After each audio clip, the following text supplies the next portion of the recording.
رابق، اس راستے میں نہیں جہاں آپ جاتے ہیں، پرانے راستے میں، تو وہاں بھوک لگی تو ایک خیمہ دیکھا. وہاں یہ حضرات ابو بکر کے غلام عامر بن فہرہ اور گائیڈ عبداللہ بن اوریکت، وہ مسلمان نہیں تھے، کافر تھے وہ اس وقت، اور ہمارے آقا صلی اللہ علیہ وآلہ وسلم. تو وہاں ایک بڑھیا بیٹھی تھی خیمے میں. کہا ماں جی کچھ کھانے کو ملے گا؟ تو اس بڑھیا نے کہا بیٹا قہر کا زمانہ ہے، کچھ بھی نہیں ہے میرے پاس. تو بالکل مریل بکری کھڑی ہوئی تھی. تو آپ نے کہا میں اس کا دودھ نکال لوں؟ تو اس بڑی عورت نے کہا بیٹا اس کے اوپر تو کوئی ماس ہی نہیں ہے، تو دودھ کہاں سے نکالے گا؟ تو آپ نے کہا ماں جی اجازت دے دو، اگلا کام میرا ہے. تو بڑھیا نے کہا ٹھیک ہے لے لو. کیونکہ ایک انہونی ہو رہی تھی نا، تو وہ بڑھیا آپ کو بہت غور سے دیکھتی رہی. آپ نے اس کو کھینچا اور اس کے تھنوں کو جب ہاتھ لگایا ایسے لٹک کے نیچے آ گئے، دودھ سے بھر گئے. تو بکری سے نکلتا ہے صرف 1 پاؤ دودھ.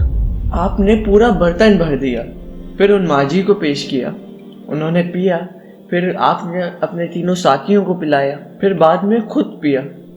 اس کے بعد دوبارہ دودھ نکال کے پھر برتن بھر دیا. لہٰذا وہ عورت اور پریشان ہو گئی.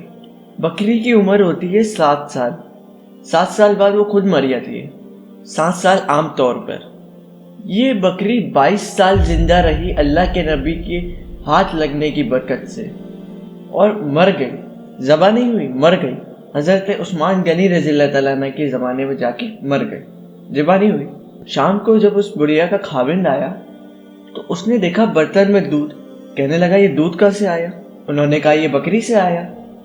اس نے کہا تیرے دماغ خراب ہے، اس میں سے کیسے نکل آیا؟ اس کے اندر خود کا ہی گوشت نہیں ہے، دودھ کہاں سے دے گی؟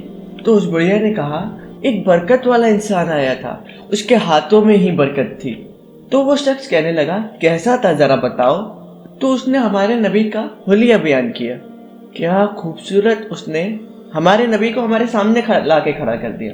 وہ کہنے لگی میں نے ایک نوجوان دیکھا، مجھے یوں لگا جیسے 14ویں کا چاند کپڑے پہن کے زمین پر اتر آیا ہو. مجھے تو ایسا لگا جیسے 14ویں کا چاند خود ہی اتر آیا ہو. چمکتا چہرہ، خوبصورت جسم، پیٹ بڑا ہوا نہیں، سر کے بال اڑے ہوئے نہیں، یعنی گنجے نہیں، سر سے لے کے پاؤں تک چمکتا ہوا جسم. جدھر سے دیکھتی تھی حسین نظر آتے تھے، قسیم. جتنا دیکھتی تھی دیکھنے کا شوق بڑھتا تھا، وسیم. دنیا میں خوبصورت تو ہر دور میں آتے رہیں گے، وسیم اور قسیم دنیا میں صرف ایک ہی آیا، نہ پہلے نہ بعد. حضرت یوسف علیہ السلام دنیا کے سب سے حسین تھے، لیکن وسیم اور قسیم صرف ایک ہستی ہے، صرف ایک ہستی، وہ ہمارے نبی ہیں صلی اللہ علیہ وآلہ وسلم. وسیم اسے کہتے ہیں جس کو جتنا دیکھا جائے دیکھنے کا شوق بڑھے، آنکھ نہ بھرے. ہم ایک دفعہ دیکھتے ہیں تو زیادہ شوق ہوتا ہے، دوسری دفعہ دیکھتے ہیں تو اس سے کم، تیسری دفعہ دیکھتے ہیں تو اس سے کم، پھر آخری میں جب آپ دیکھتے ہیں تو کہتے ہیں یار دیکھا ہوا ہے چھوڑو یار. وسیم اسے کہتے ہیں جس کو زندگی بھر دیکھو آنکھ نہ بھرے، اسے کہتے ہیں وسیم. اور قسیم اسے کہتے ہیں جس کو جدھر سے دیکھو، ہر طرف سے دیکھو حسن کے جلوے ہوں، اسے کہتے ہیں قسیم. سر سے لے کے پاؤں کے ناخن تک، سر کے بال سے لے کے پاؤں کے ناخن تک جس کی ہر چیز خوبصورت ہو اس کو کہتے ہیں قسیم.